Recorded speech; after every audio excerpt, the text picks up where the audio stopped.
You guys know we love our L5P Duramaxes. It's probably one of our favorite trucks to work on here in the shop. We have Blake's 2020 Sierra under the knife behind me, and we have got a plethora of parts here for him. We're upgrading his turbocharger from a stock to a Stealth 64 from Calibrated Power. You've seen us talk about those.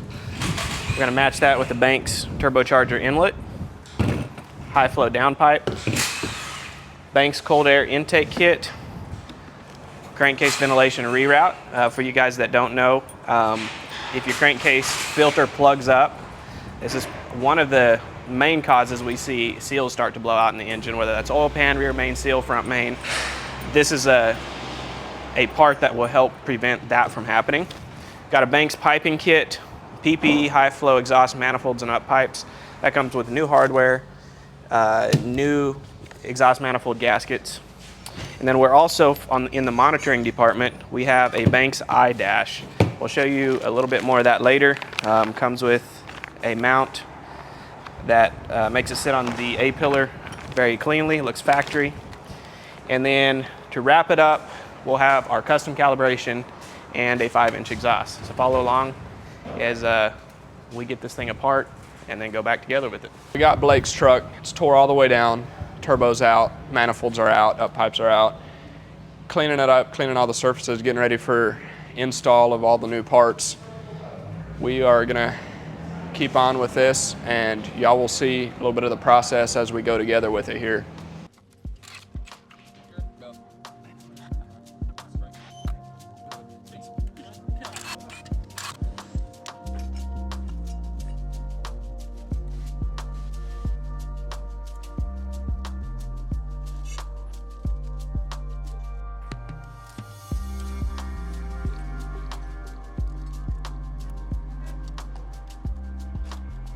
So something you got to watch out for is when removing the up pipes or manifolds on these trucks is the hardware likes to snap and cause heartache, but happen here. We'll go ahead and get those removed. It's part of the process. So for the PPE manifolds, they supply us all new hardware. So we go ahead and remove all of the factory studs out of the cylinder head, get the new hardware installed. That way we don't have to worry about anything breaking.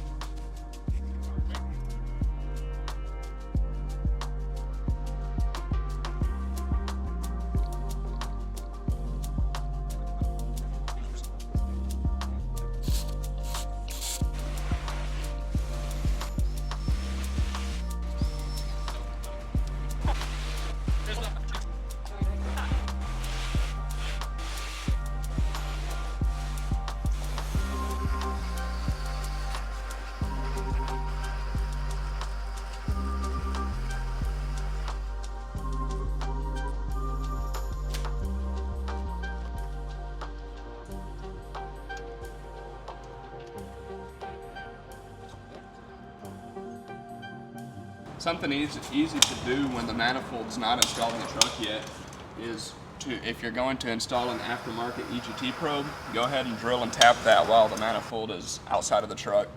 It'll save you a bit of stress as well. We got the manifold in. The hardware is a little bit of a fight, but a little bit of patience goes a long ways when it comes to that. Anyways, here's the up pipes we're getting ready to go in. Doesn't take much to see the drastic difference between the two. PPEs, high flow versus factory. So we'll get these installed and get this truck running.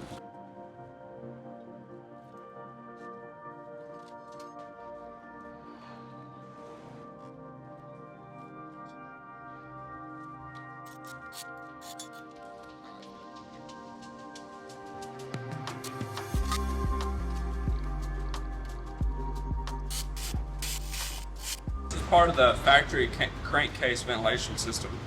As you can see, it's kind of a bulky contraption here.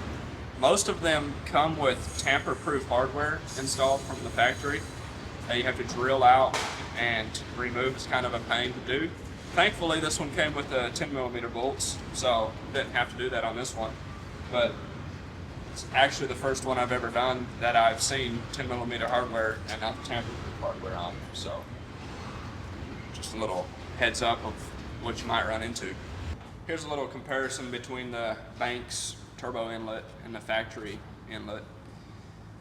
Obviously much more pleasing to look at in the engine bay, and a little bit bigger inlet there where it bolts up to the turbo. So getting this installed on the turbo now. Most everything back in the engine bay is back together. We're really not too far away from being wrapped up in the engine bay side of things, and we've got some exhaust work to do yet.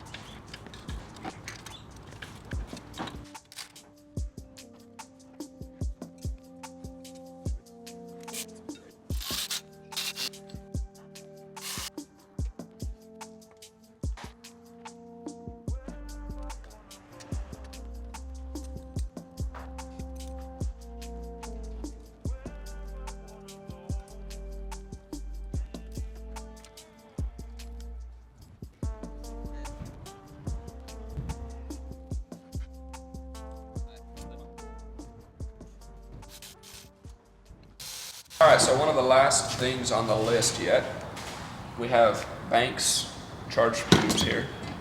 As you see, it's a metal design over the factory rubber design. Common issue these have is they like to split in this rubber, and then you have a massive boost leak. So we're going to get these installed and pretty much done.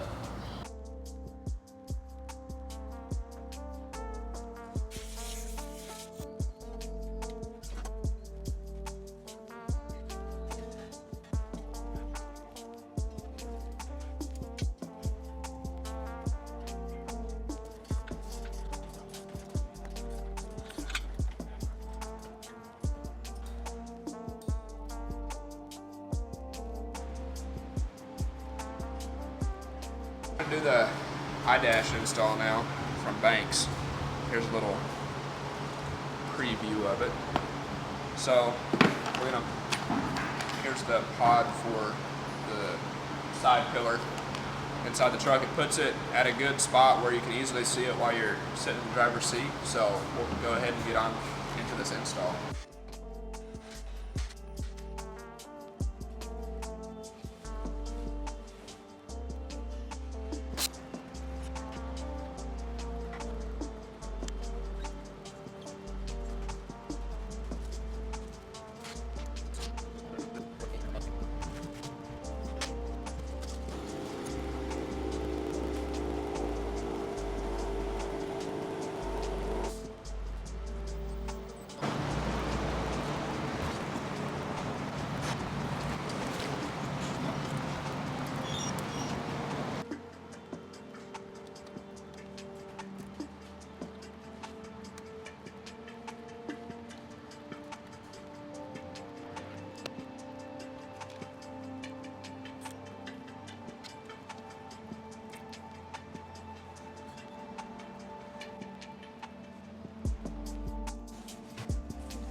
We're just prepping this A-pillar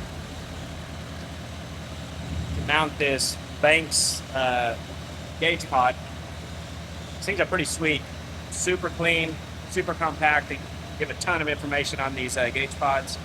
And we're just cutting our hole for our wiring to go through. Fixing to install it in the truck here in a few minutes. You can see my technicians did a great job installing all the wiring. Got it tucked super clean. Comes out through the A-pillar section. We're just going to unplug this Banks iDash, route it through our A-pillar here, plug it back in, bolt it on, and go.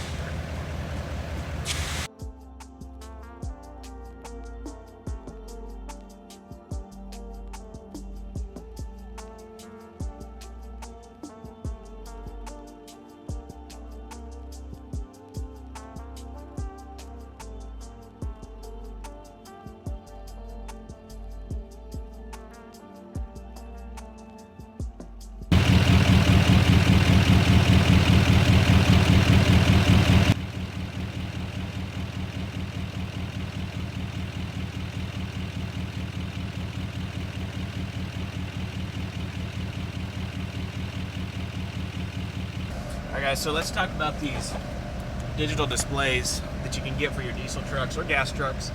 We recommend them to customers that do a lot of heavy towing, or have installed an aftermarket turbocharger, anything where EGTs could get a little high. We suggest installing a device that you can monitor your EGTs. That way you know when to let go of the skinny pedal when things start to get warm. In this case, the customer chose this Banks iDash Pro. It's pretty sweet. It's small, compact.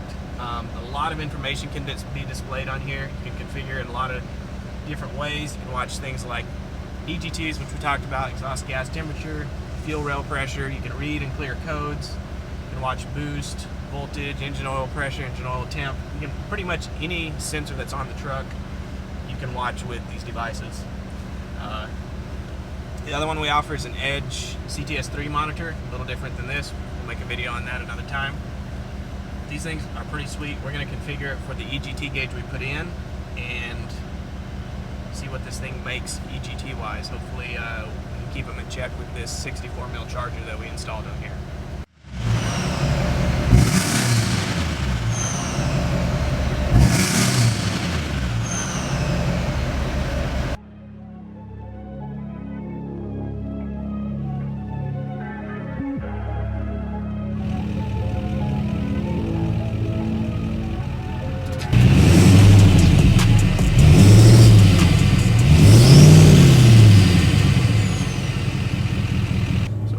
For our first test drive after the install.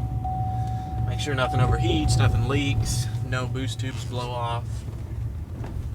We're going to start out in tune 1 and then we'll switch up and go through tune 5, make sure each power level is working and the truck's operating like it's supposed to.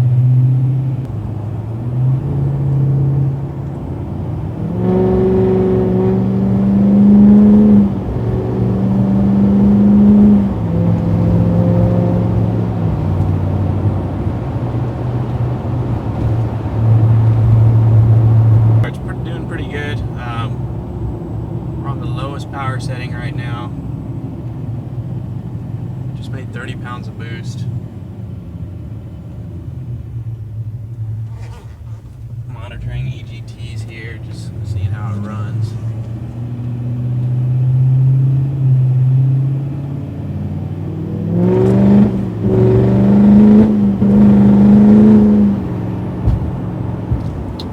Okay, so we definitely have a little bit of problem we might have to address with the tuner.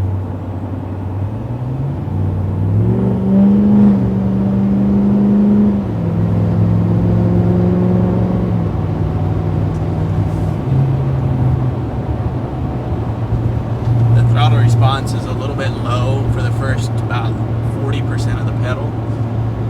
So I think that's going to be a calibration issue. We're going to reach back out to the tuner, maybe send them a data log, see what's going on with that. It's just something you deal with doing modifications like this. Occasionally, got a data log, send stuff back to the tuner, have him make some fixes for the problems. Yeah, I'm definitely going to have to talk to the tuner on it.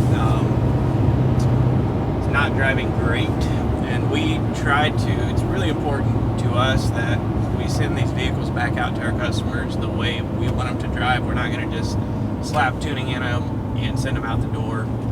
They have to drive like we would like our daily driver to drive. So we're very careful with the quality control there on the tuning side of things. So we will reach out to them in the morning and see if we can resolve this problem. So I may have actually figured out our problem before we go yelling at the tuner.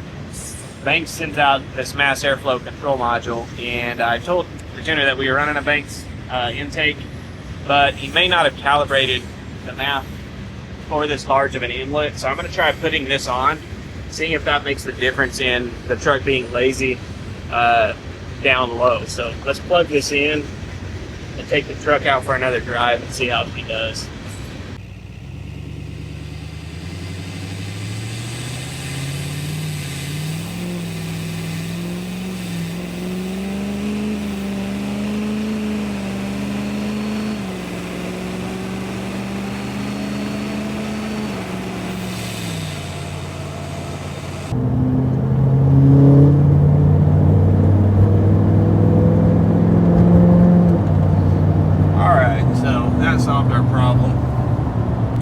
we're going to talk a little bit about the way this tuning works.